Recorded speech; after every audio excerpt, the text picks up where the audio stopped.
Saya mengajak kita untuk membahas satu topik yang kelihatan aneh, tetapi perlu kita pikirkan dan renungkan.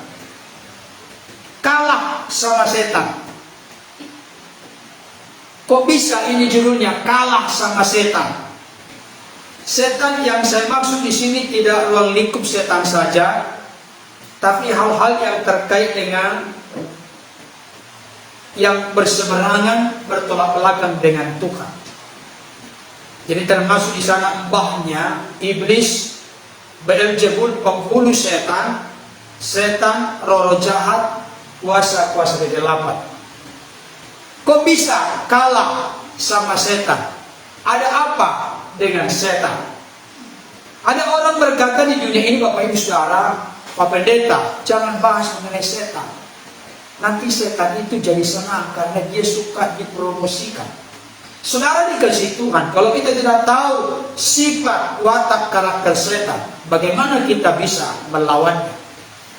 Kita harus tahu bagaimana karakter mereka, bagaimana aktivitas kegiatan mereka, sehingga kita bisa dengan telak untuk mengalahkannya.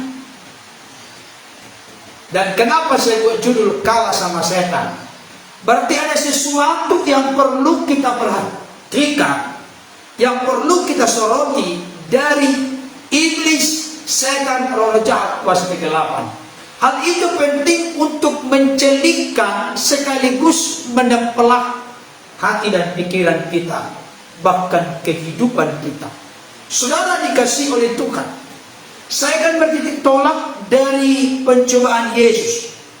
Lukas pasal 4 ayat yang ke-13.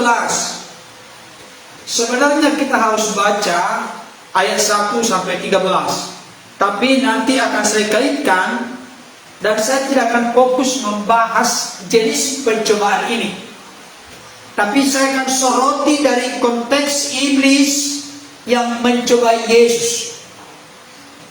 Saudara dikasih Tuhan, mari saya membacakan untuk kita Lukas 4 ayat 13. Dikatakan demikian: sesudah iblis mengakhiri semua pencobaan itu, ia mundur daripadanya, maksudnya dari Yesus, dan menunggu waktu yang baik. Saya ulangi sekali lagi, sesudah iblis mengakhiri semua pencobaan itu, ia mundur daripadanya dan menunggu waktu yang baik. Saudara dikasih Tuhan, tadi sudah saya jelaskan, yang mau kita bahas ini terkait dengan iblis, setan, roh jahat, kuasa-kuasa kegelapan atau kuasa-kuasa gelap. Perlu kita mengerti dan pahami, setan, roh jahat, kuasa gelap itu adalah anak buah tanda petik dari iblis itu sendiri. Itu sebabnya ketika mencoba Yesus yang adalah anak Allah, tidak disuruh yang datang menghadap Yesus adalah setan, roh jahat, kuasa gelap, tapi langsung mbahnya. Kenapa? Karena yang dihadapi adalah Sang Putra atau anak Allah itu sendiri. Ini menunjukkan keseriusan kesungguhan iblis. Saya kasih tahu, ada nggak kemungkinan iblis menang? Ini sukar atau kadang-kala salah dijawab orang Kristen. Adakah kemungkinan iblis menang? Halo, saya mau kasih tahu. Coba kita buka pola berpikir kita. Kalau iblis sudah tahu dia kalah telak, mungkinkah dia akan mencobai? Tidak mungkin orang kalah sebelum berperang. Iblis punya tekad, punya kerinduan, punya harapan. Saya tidak katakan punya doa, supaya dia menang. Makanya dia berjuang untuk mencoba mempengaruhi Yesus, karena ada kemungkinan, ada peluang, kesempatan bagi dia untuk menang. Kalau sudah dia tahu dia tidak akan menang, dia tidak akan mencoba. Saudaraku yang dikasih oleh Tuhan, saya perlu sampaikan kepada kita, dengarkan ini baik, khususnya yang masih berada dalam konteks kesukuan.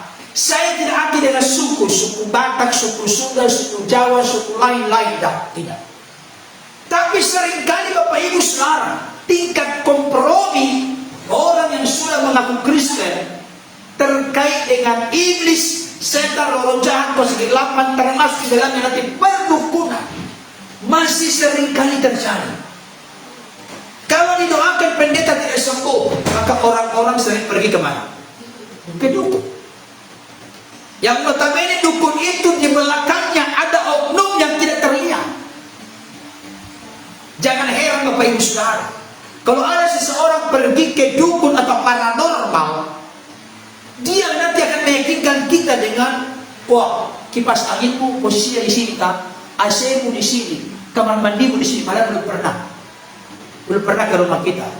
Maka orang yang datang kepadanya akan berucap kagum, wow, luar biasa, hebat sekali, dia tahu semua apa yang ada dalam rumah saya. Saudara ini kasih Tuhan tahu kenapa dia tahu. Memang benar dia belum pernah ke rumah kita, tapi ketika saudara sempat datang kepadanya meminta pertolongan, meminta petunjuk, maka rohmu sedang tunduk kepadanya, dan rohmu itulah yang memberitahukan kepada roh yang ada di belakang dia, sehingga dia bisa tahu apa yang ada dalam rumah kita. Roh kita itu memberitahukan. Karena ini berbicara tentang roh yang ada di belakang dia. Saudara dikasih Tuhan, saya mau sampaikan kepada kita, ada sebuah pernyataan begini. Saya sangat salut almarhum ayah saya, bapak saya. Pernah dia mengalami sakit di kampung halaman. Ketika dia sakit, ada orang-orang tetangga berkata, kelihatannya kulihat Opung Kesia. Dia Opung Kesia namanya panggilan. Kelihatannya kulihat Opung Kesia, Anda itu kena guna-guna. Oleh karena itu, pergilah ke dukun yang ada di sumur sana, maka Anda akan sembuh. Saudara dikasih Tuhan, sebagai orang Kristen, kita berperilaku apa terkait dengan godaan seperti ini?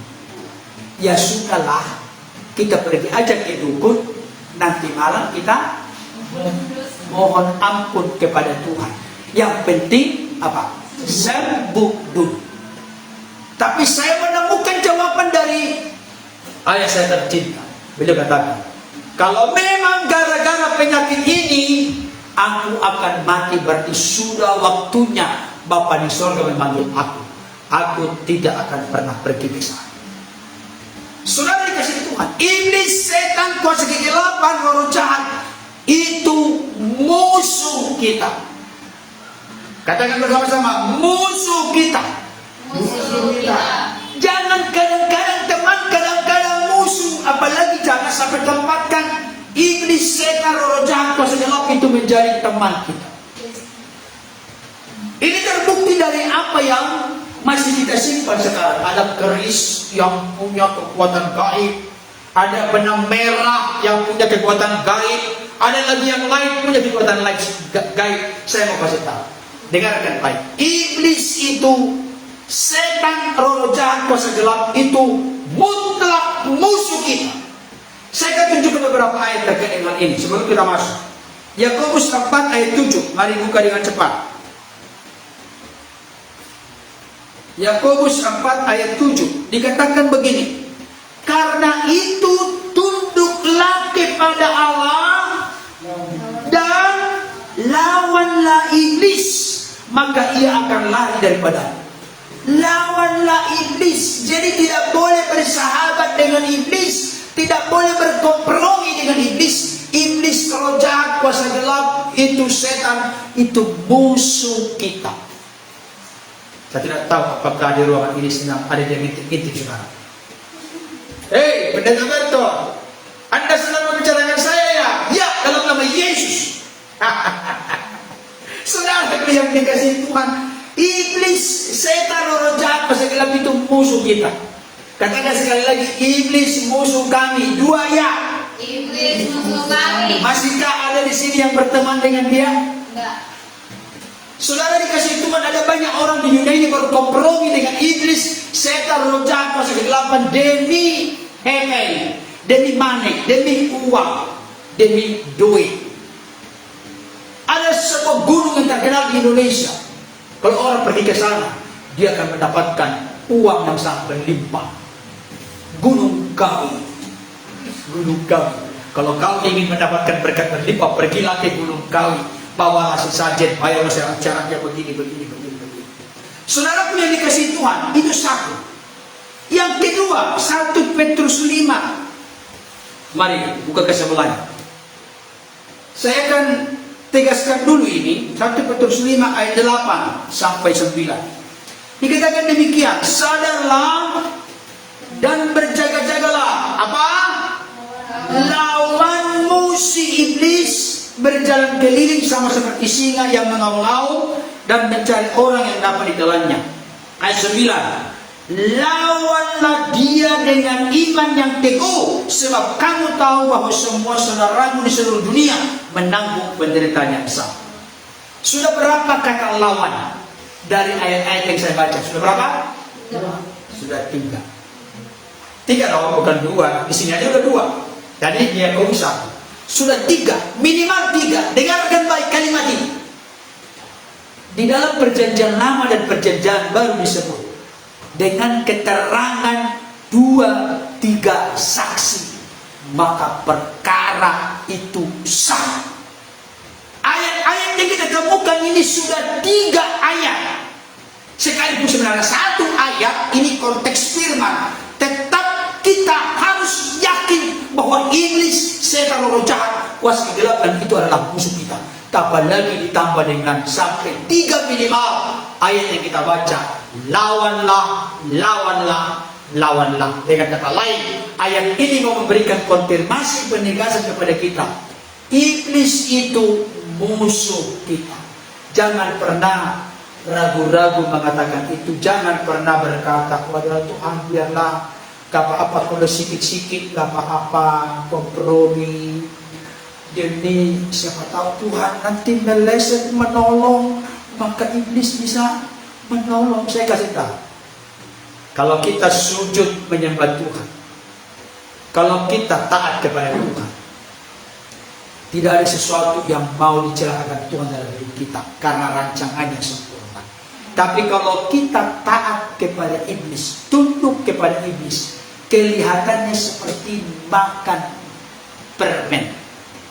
Bapak saudara, saya mau tanya, hidup ini makan obat yang pahit rasanya atau makan permen yang manis rasanya? Dari situ filosofi kita bisa terlihat. Siapa di sini yang suka makan permen? Enak sekali, tapi bisa merusak, paling tidak gigi dulu. Udah lihat gigi. Ada di kampung saya, tidak pernah lepas kalau tidak dikasih permen. Dia pasti nangis. Sampai dia sudah SD tetap seperti itu. Dan kalau dia ketawa, lebih jelek giginya daripada kakek-kakek, nenek-nenek yang sudah sangat tua 80 tahun, karena jadi rusak giginya. Tinggal akar-akarnya doang, nggak rapi. Jadi Bapak Ibu Saudara, ini filosofi dalam hidup kita. Kita berani, kita mau meminum obat sekalipun pahit, karena ujungnya membawa kesembuhan bagi kita. Jangan kita menyukai yang manis, tetapi pada akhirnya merusak roh kita. Ini filosofi kehidupan yang sangat praktis. Iblis menawarkan sesuatu yang nikmat awalnya bagi hidup kita. Kalau iblis itu sangar di awal, mana ada yang mau mengikuti keinginannya, mana ada yang mau mengikuti tujuannya. Dia akan membuat sesuatu itu menjadi indah, mempesona. Tapi saya kasih tahu, seperti orang berjalan di padang gurun, dari jauh dia lihat ada oase, dia lihat ada air di sana. Tapi ketika dekat, ternyata hanya fata morgana, hanya bayangan, ternyata membawa sial dan kerugian. Itulah yang ditawarkan oleh iblis kepada kita. Oleh karena itu Bapak Ibu Saudara, jangan kita kalah dengan iblis.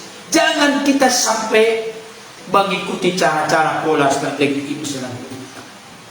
Nah, sekarang begini, mari kita lihat dalam pencobaan Yesus. Menurut Injil Lukas ini ada 3 pencobaan di padang gurun. Dia bawa ke gunung yang sangat tinggi, baru nanti dibawa ke hubungan baik Allah. Saudaraku dikasih oleh Tuhan, coba kita perhatikan ayat yang ke-5 dan 9. Kita akan mulai pelan-pelan ya. Ayat yang ke-5 dan 9.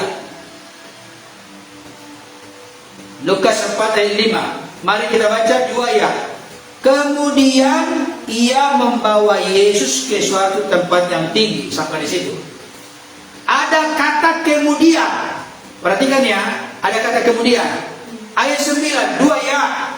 Kemudian ia membawa Yesus ke Yerusalem dan menempatkan dia di hubungan baik Allah. Ada kata kemudian. Bapak Ibu Saudara, tolong kita perhatikan kata kemudian maksudnya apa di sini? Bapak Ibu Saudara tahu bahasa Indonesia apa arti kemudian? Kalau ada kata kemudian berarti di dalam ayat sebelumnya dia sedang melakukan sesuatu. Ternyata ketika dia lakukan sesuatu itu di pertama, kemudian berarti ada kesinambungan, ada kelanjutan, ada kontinuitasnya. Yang pertama dia lakukan dan berhasil. Apa itu? Kalau betul engkau anak Allah, ubahlah batu-batu ini menjadi roti. Yesus berkata ada tertulis manusia hidup bukan dari roti saja. Setelah sudah mentok, iblis tidak langsung mundur, tapi kemudian, artinya saya mau sampaikan di sini saudaraku, iblis itu adalah pribadi yang tidak gampang menyerah. Kalah sama setan, sudah menyenangkan? Kalah sama iblis. Iblis itu sekali dia mencoba untuk membelokkan Yesus dari rencana Bapa untuk mati di kayu salib. Di tengah jalan sebelum sampai ke salib, dia sudah mau membelokkan Yesus dari ketundukan ketaatan kepada Allah. Dan saya katakan ini belum masuk di tengah jalan. Masih permulaan start pelayanan Yesus. Iblis langsung mencobai Yesus. Bagaimana Yesus berbelok dari jalur kehendak Bapa, jalur keinginan Bapa, jalur menyenangkan Bapa untuk mengikuti kehendaknya. Dan jangan lupa, yang dikatakan oleh iblis adalah jika betul engkau anak Allah. Saya kasih tahu, salah satu strategi iblis untuk merongrong, merusak, bahkan mencobai Yesus adalah dengan membuat Yesus meragukan statusnya sebagai anak Allah. Bapak Ibu Saudara, pernahkah itu dialami oleh setiap kita? Dipancing-pancing kita ini. Kalau betul engkau orang Kristen, Bapak Ibu Saudara pernah mendengarkan orang-orang dari luar di Kristen berkata, kalau betul engkau orang percaya, kalau betul engkau orang Kristen, bukankah Alkitab berkata mereka akan meminum racun maut dan mereka tidak mati? Percaya nggak? Percaya? Silakan ini. Halo Bapak Ibu, gimana? Mereka minum racun maut dan mereka tidak mati. Orang percaya nggak? Jadi mereka mencoba merongrong, merusak, meragukan reputasi kita sebagai orang Kristen, sebagai murid Kristus, sebagai orang percaya, dengan mengutip-ngutip ayat tetapi dalam konteks pengertian yang salah dan keliru, tidak sesuai dengan konteks ayat itu dimunculkan. Saudara dikasih Tuhan, saya kasih tahu, apalagi di dunia ini, kalau sudah keegoan, keakuan kita, reputasi kita, harga diri kita coba diusir seorang, kamu pikir saya gak punya duit? Saya bisa penjarakan kamu, tahu? Ngerti gak? Langsung ada yang panas dalam diri kita ini. Bayangkan, iblis mencoba meragukan Yesus. Kalau betul engkau anak Allah, maksud kamu apa? Aku benar anak Allah.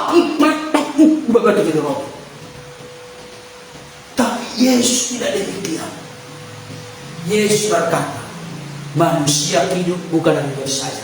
Dan jangan lupa, sebelum Yesus berkata manusia hidup bukan dari roti saja, dia langsung sebab ada tertulis. Saudara dikasih Tuhan. Ternyata ketika sudah ditutup dengan sebab ada tertulis,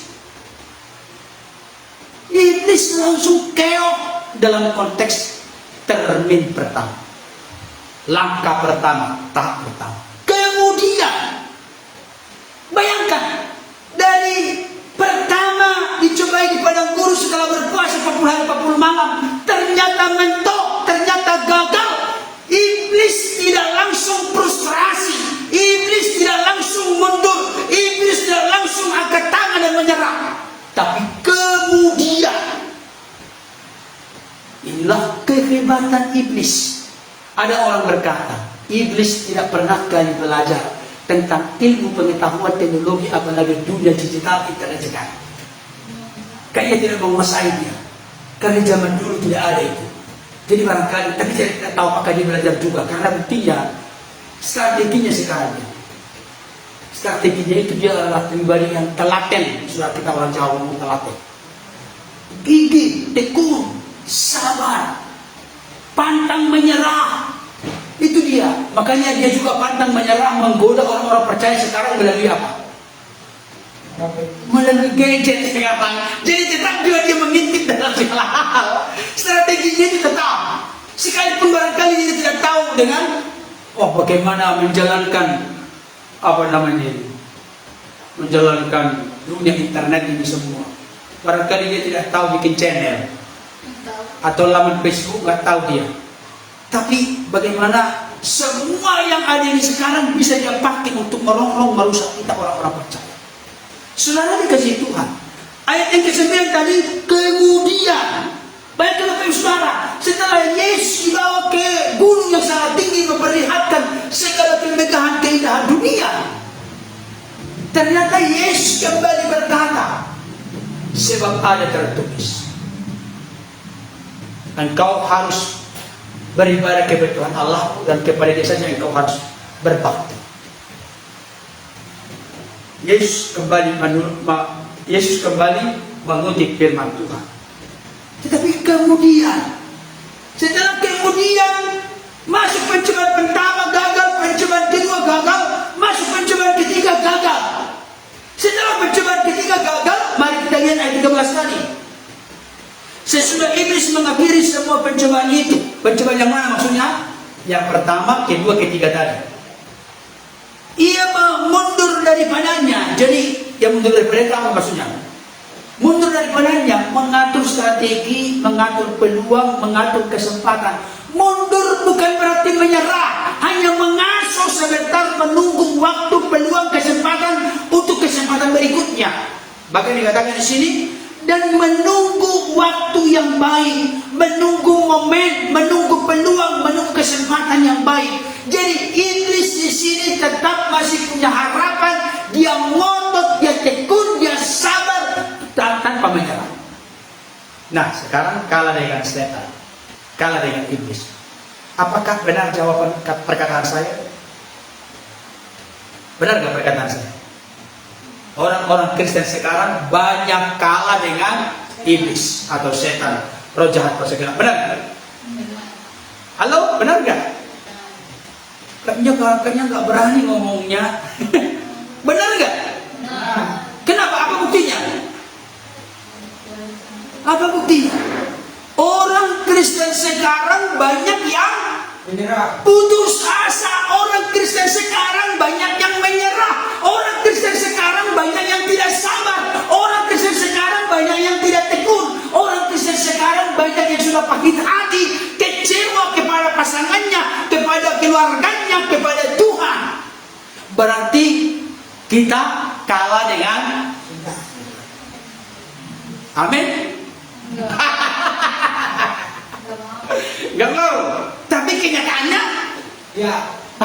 Gak mau, tapi kenyataannya ya. Mana yang ini yang mau kita pikirkan? Saudaraku yang dikasih oleh Tuhan, saya mau sampaikan sekarang Bapak Ibu Saudara. Coba kita perhatikan ya. Pasal yang keempat, ayat yang ke-6. Kata iblis kepadanya, segala kuasa itu serta kemuliaannya akan kuberikan kepadamu, sebab Semuanya itu telah diserahkan kepada aku dan aku memberikannya kepada siapa saja yang kukehendaki. Kita loncat dulu langsung ayat yang ke-9. Kemudian ia membawa Yesus ke Yerusalem dan menempatkan dia di hubungan bait Allah. Lalu berkata kepadanya, jika engkau anak Allah, jatuhkanlah dirimu dari sini ke bawah. Terus ayat 10 sama-sama, dua ya. Sebab, siapa yang ngomongin? Sebab ada tertulis, siapa yang ngomong? Saya mau tanya, kalau ada kalimat begini, Bapak Saudara menjawabnya bagaimana? Hati-hati, perhatikan. Ada kelemahan orang Kristen suka latah. Apa itu? Apapun yang diomongkan pendeta, jawabannya apa? Amin.